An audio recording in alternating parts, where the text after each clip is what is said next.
Gente, como é que foi a quaresma de vocês? Como é que vocês viveram esse momento?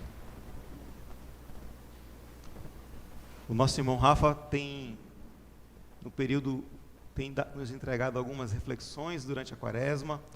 Nós tivemos aqui encontro de oração, nós tivemos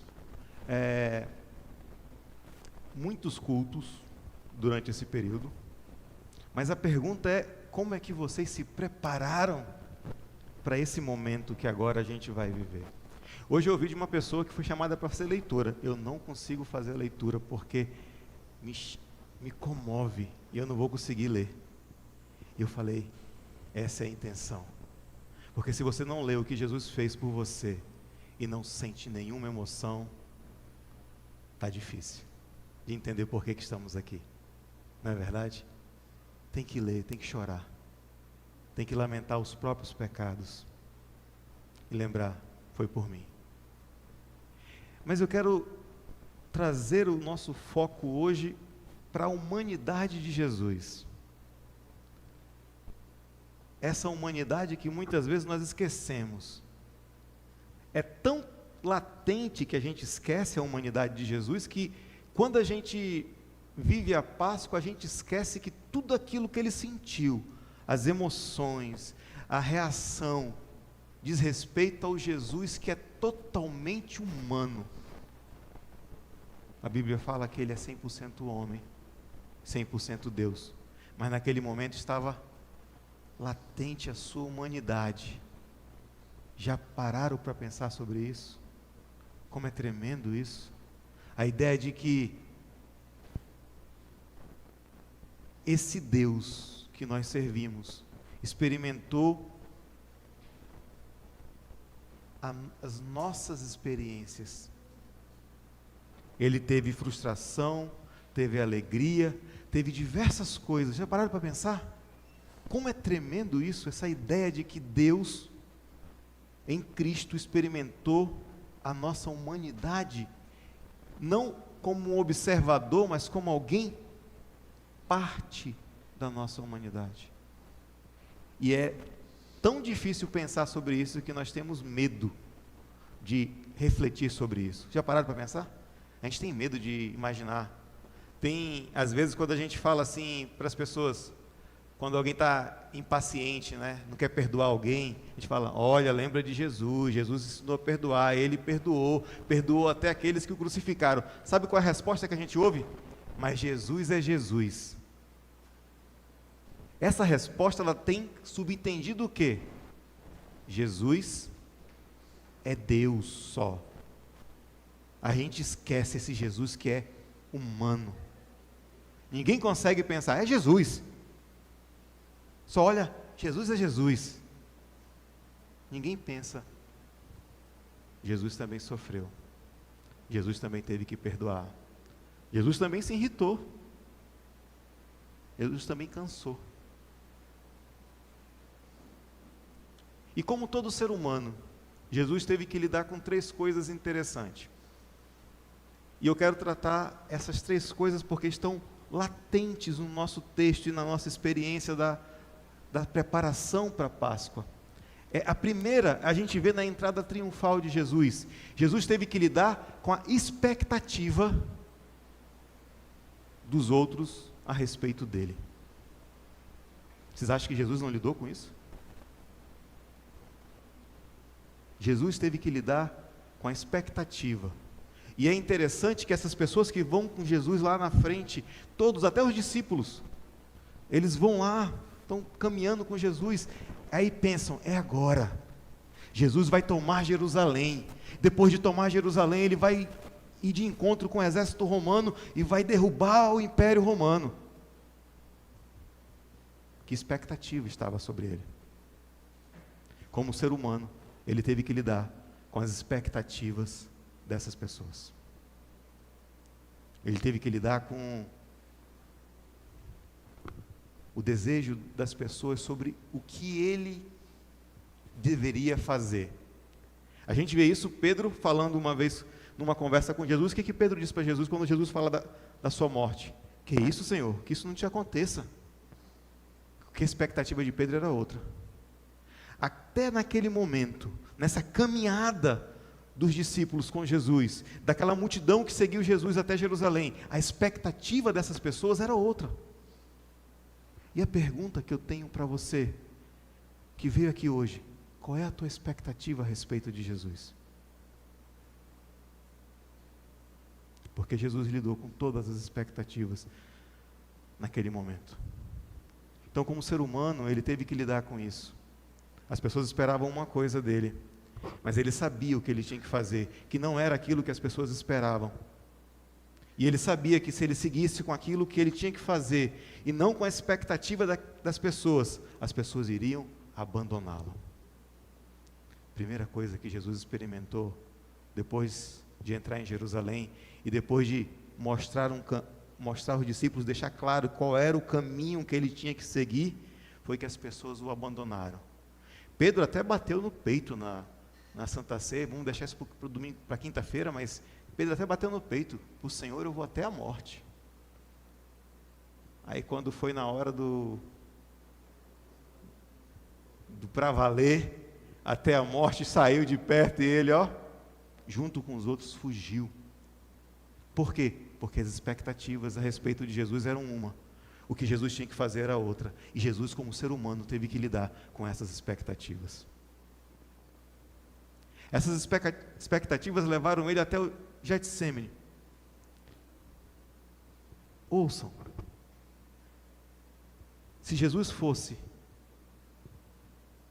totalmente diferente do entendimento, se ele não fosse fiel ao que ele entende ser quem ele é e qual era a sua missão, ele tinha cedido às expectativas das pessoas e tinha encerrado a sua missão.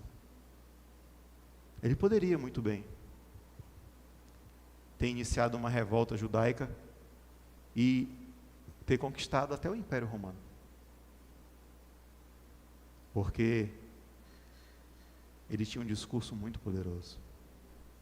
Ele tinha uma maneira de falar que não era igual a de todo mundo, porque quando a palavra de Deus diz que ele falava com propriedade as coisas, é porque ele vivia aquilo que ele falava. Quando ele falou para as pessoas perdoarem, ele perdoava. Não quer dizer que era fácil para ele também como ser humano. Quando ele falou para as pessoas que eles deveriam amar os inimigos, ele amou cada um dos inimigos de Israel naquele momento, do povo judeu naquele momento. Então, só que as expectativas eram outras, como eu falei para vocês. Ele tinha que lidar com isso. Com certeza, se ele não tivesse firmeza no propósito dele, no compromisso dele, ele tinha cedido.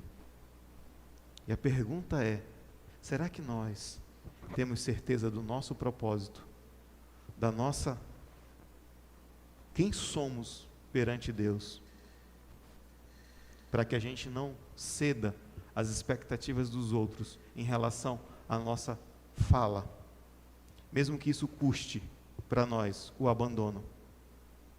Será que nós temos essa capacidade, como Jesus teve? De olhar, as pessoas têm uma expectativa a teu respeito, mas você sabe que Deus não tem essa expectativa, a expectativa de Deus é outra, e você dizer não para a expectativa das pessoas, e sim para a expectativa de Deus a teu respeito? E sim para o propósito de Deus na tua vida, e não para as expectativas do que as pessoas esperam de você? Essa é a primeira lição que eu queria trazer hoje, diferente um pouco dessa perspectiva que a gente tem quando olha para a Páscoa. Eu quero dizer para você que Jesus, no caminho para a cruz, ele passou por muitas coisas e teve que lidar com muitas coisas, e a primeira foi a expectativa equivocada dos outros, e para que ele pudesse vencer essas expectativas e permanecer firme no seu propósito, ele tinha que entender quem ele era diante de Deus. Naquele momento, ele era o Messias prometido, ele era aquele que precisava enfrentar a cruz para que todos ganhassem a vida. E ele se manteve firme. Nós somos chamados a seguir Jesus nesses passos no nosso dia a dia, tanto no serviço da igreja, quanto no nosso serviço no mundo. Quando a gente está na igreja, as pessoas também têm expectativas sobre nós. sobre os nossos ministérios. E às vezes essas expectativas nos frustram, porque eles esperam da gente muitas coisas, do pastorado, do ministério de louvor, do ministério lá da multimídia, e de todos os ministérios, do ministério das mulheres, lá das lideranças, todo mundo tem expectativas. Mas só aquele que exerce aquele ministério sabe o que Deus espera dele. Eu posso ter expectativa sobre a minha esposa no serviço da igreja, por exemplo, mas eu não posso saber o que Deus planejou e acordou com ela. É algo dela com Deus. E ela não deve viver segundo as minhas expectativas, mas segundo a expectativa que Deus planejou para a vida dela. E Jesus se mantém firme. Todo mundo entra alegre, mas todo mundo esperava de forma errada o que Jesus tinha para fazer. Então, lidar com as expectativas dos outros é a primeira lição que Deus nos dá hoje. Saiba lidar com ela, não olhando para satisfazê-las, mas para fazer a vontade de Deus, mesmo que isso frustre a expectativa das pessoas. Isso vai causar um pouco de confusão em você, mas você tem que se manter firme, como Jesus, a caminho da cruz. A segunda lição é que Jesus teve que lidar, se frustrou muito e teve angústia, porque ele foi traído. E ele não foi traído por qualquer pessoa, foi traído por pessoas do círculo de intimidade dele. Só que tem uma lição ali que é muito valiosa. Jesus não mudou quem ele era por conta da traição. Jesus não foi rude com Judas. Se vocês lerem toda a paixão, vocês vão ver naquele momento em que Jesus celebra a Eucaristia pela primeira vez, ele vai fazer a instituição da Eucaristia, ele celebra, ele não nega ao traidor o pão. Ali é um símbolo muito forte, ele não está negando àquela pessoa poder estar ali em intimidade. Mas tem crente hoje que quer negar. Crente, quando se magoa, quando se irrita, muda a postura. Esquece quem é, qual é a sua própria identidade, fica com raiva, expulsa de casa. A questão é que a segunda lição que Deus nos dá em Cristo é que nós não devemos mudar quem somos por conta das frustrações, das mágoas e das feridas que o mundo nos causa. Jesus não mudou quem ele é, ele não tratou Judas diferente e não fez aquilo para dizer que ele era melhor ou superior a Judas por ser Deus. Não, ele fez aquilo porque ele era assim. Ele queria todos que ele amava perto dele. E o amor dele não mudou porque o amor de Judas mudou. O amor dele não mudou porque Pedro negou ele 3 vezes. O amor dele não mudou porque todo mundo o abandonou. Ele permaneceu com o mesmo amor naquele momento.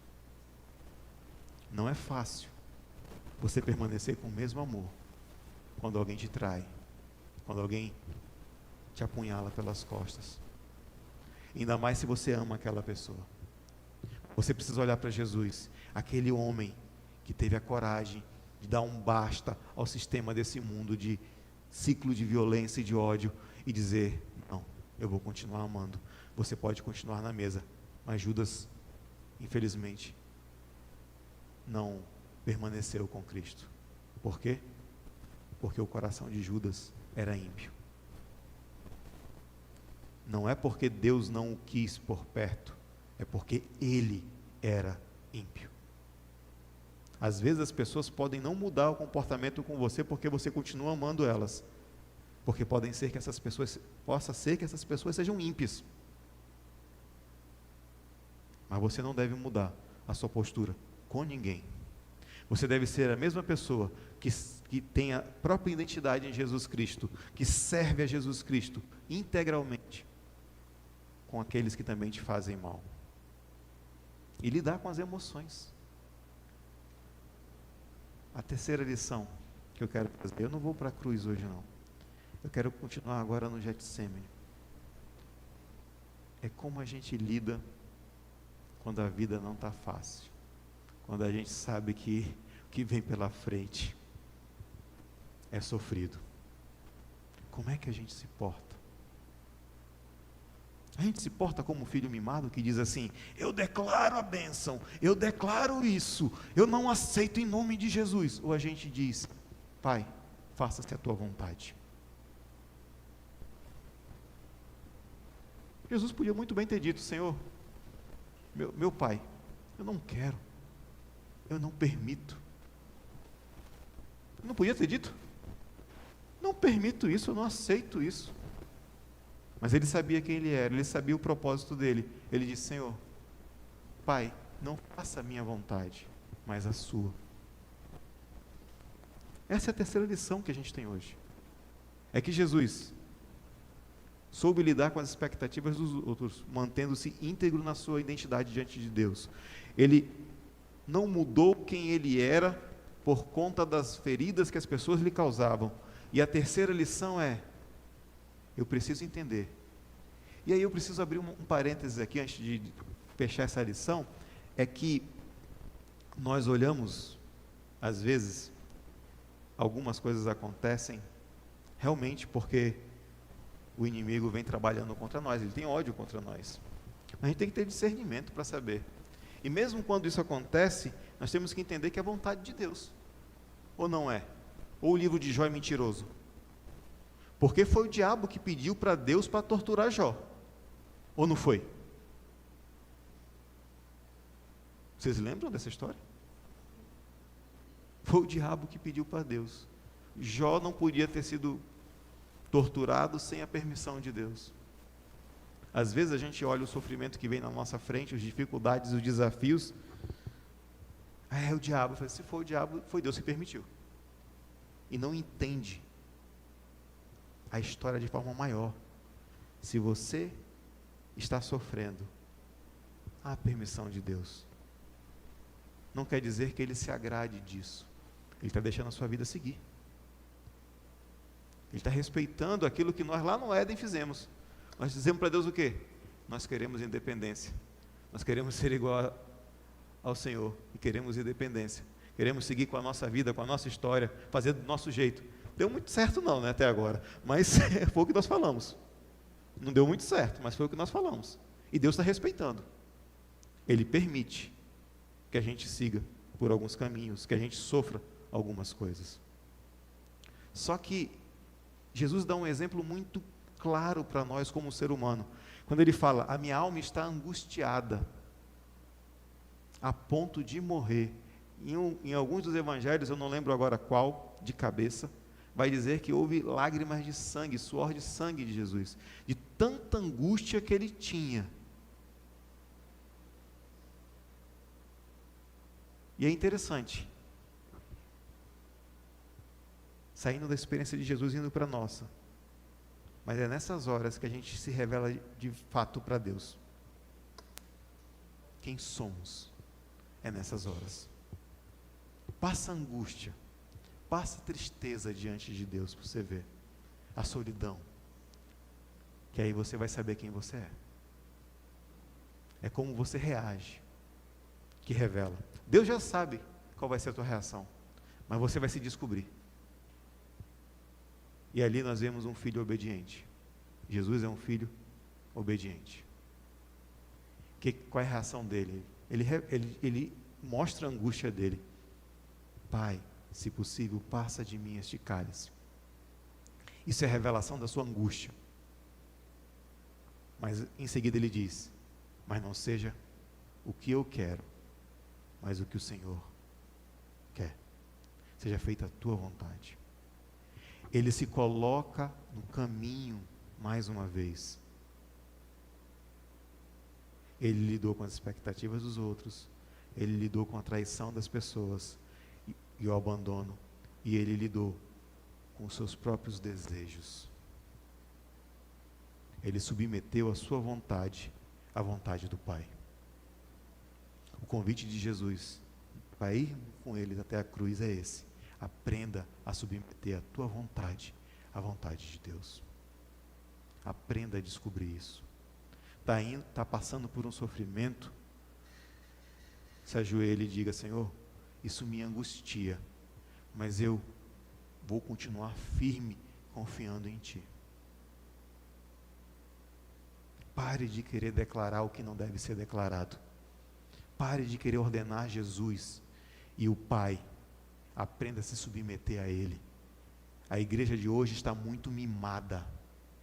Quer ficar declarando para Jesus o que Ele tem que fazer, ao invés de se submeter como Jesus à vontade do Pai. Me desculpa se vocês pensam o contrário, mas o Evangelho não mostra o teu caminho. E é tão claro isso, que se você me colocar a história de todos os discípulos, vocês vão ver que cada vez mais eles vão aprendendo a se submeter à vontade de Deus, e não é de uma forma tão alegre. Paulo apanhou, foi preso, e cada vez mais ele ia aprendendo o que ele tinha que aprender. Quando Ananias vai ao encontro de Paulo, logo que ele se converte, Ananias, Deus revela para ele ir lá, impor as mãos sobre Paulo. Vocês lembram essa história? O que Ananias disse para Deus? Senhor, esse cara é o que matava, está perseguindo a tua igreja, o Senhor quer que eu vá lá com ele? Ele disse assim, vai, pois eu vou mostrar para ele o quanto ele deve padecer pelo meu nome. Olha, o caminho da cruz não é um caminho fácil. Tem gente te ensinando errado nas igrejas por aí. É um caminho difícil. Me perdoe, eu não posso dizer para vocês que é o caminho da vida boa. Porque você é filho de Deus, você vai ter todas as coisas. O filho unigênito não teve. Aqui, por que você vai ter? Dito isso, eu não estou dizendo que você não deva trabalhar, conquistar suas coisas, mas é saber colocar-se no seu lugar diante de Deus. O caminho da cruz é um caminho de submissão ao Pai, à vontade do Pai. E a nossa vida no Evangelho deve ser essa vida, de se submeter à vontade do Pai, mesmo que a gente não entenda. E muitas vezes vai ter situações que a gente não entende. Eu posso dizer para vocês que tem muitas vezes. Eu tive duas experiências que me deixaram claro isso. A primeira, quando a minha esposa engravidou das minhas primogênitas, né, a Débora e a Rebeca, a Elani teve um princípio de aborto natural. Dor, sangramento, nós nos ajoelhamos e dizemos, Senhor, a gente nem sabia que era gêmeos. Senhor, nós te pedimos, por favor, que essa criança não se vá, mas que o Senhor possa curar, que a dor dela cesse, por favor. E Deus deu o nosso pedido. No mesmo instante, as dores da Elani cessaram. Foi algo sobrenatural para nós. Uma das grandes experiências sobrenaturais que eu tive. Minha segunda experiência, a minha filha que está aqui, ela tinha um irmão gêmeo. Nasceu com problemas. E nós orávamos toda noite, Senhor, salva ele. Mas a resposta de Deus não foi aquilo que eu queria ouvir. Deus levou Daniel. Deus estava me dizendo, o Daniel é meu. A Sofia fica com vocês. Eu te dei Débora, Rebeca, Micael e Sofia. Daniel é meu. Eu entendi? Entendo até hoje? Aceito. Me submeto. Porque quando nós oramos no dia que o Daniel se foi, a nossa oração foi, Senhor, o nosso desejo é esse, que ele venha para casa. Mas, Senhor, nós não sabemos o que o Senhor deseja. Nós o entregamos nas tuas mãos. O que o Senhor decidir, de agora em diante, nós aceitamos. Uma hora depois recebemos a ligação da morte do nosso filho. Foi essa experiência que eu tive, dolorosa. Eu recebi bênção, sim, já, mas também recebi o não do Senhor. A gente tem que aprender a lidar com o não do Senhor, não com achar que Deus não nos ama, mas acreditar que Deus tem um propósito maior. O não do Senhor para Jesus naquele momento foi porque Ele queria você aqui hoje. O não do Senhor foi para que você estivesse aqui hoje, para que nós estivéssemos aqui hoje. Aprendamos com Jesus a colocar a nossa vontade diante de Deus e dizer, Senhor, seja feita a tua vontade. O caminho da cruz é isso. Não é um caminho do oba-oba de muitas igrejas por aí. Não é o caminho do sempre vai dar tudo certo. Sempre nós vamos andar de vitória em vitória. Não se iludam com isso. Eu acho que o microfone... voltou. Aceitem que, em algum momento, vai haver não da parte de Deus para vocês. Aí, vai se revelar quem é você. Será filho amado ou será filho mimado? Tem uma diferença grande, viu, gente? O filho mimado, ele não sabe ouvir não. O filho amado, ele sabe ouvir não e dizer: faça-se a tua vontade. Não seja como eu quero, mas como tu queres. E o convite hoje é para isso, para sermos filhos amados, que se colocam debaixo da vontade de Deus e vão até as últimas consequências daquilo que Deus tem para nós. Porque o que Ele tem para nós é para abençoar vidas. Ele te trouxe aqui não para satisfazer os seus desejos, mas Ele te trouxe aqui para que você recarregue a sua energia, para que ao sair daqui, você possa servir a Ele na vida dos outros, se doando na vida das outras pessoas. Se Deus te abençoou com prosperidade, é porque Ele quer que essa prosperidade seja bênção para a vida dos outros também. E quando eu falo para a vida dos outros, não é só a vida da igreja, não, para ajudar nos ministérios da igreja, não, é para ajudar as pessoas, de fato. Não é só para você ficar usufruindo pelo seu prazer, não. É para que aquilo se retorne em bênção para outras pessoas também. E para isso você precisa aprender a ter disponibilidade para a vontade de Deus. Quer na riqueza, quer na pobreza. Queridos, e a gente tem como um grande exemplo Jesus Cristo. E aí está essa questão. Na cultura antiga, os deuses, eles até pareciam muito humanos, com seus sentimentos de vingança e tudo, mas as pessoas os tinham em pedestais como alguém que não podia se misturar com os humanos. No mito é desse jeito, mas na vida real, o nosso Deus, em Jesus Cristo, aceitou viver 100% como nós, como um humano, e nos revelou a grandeza divina.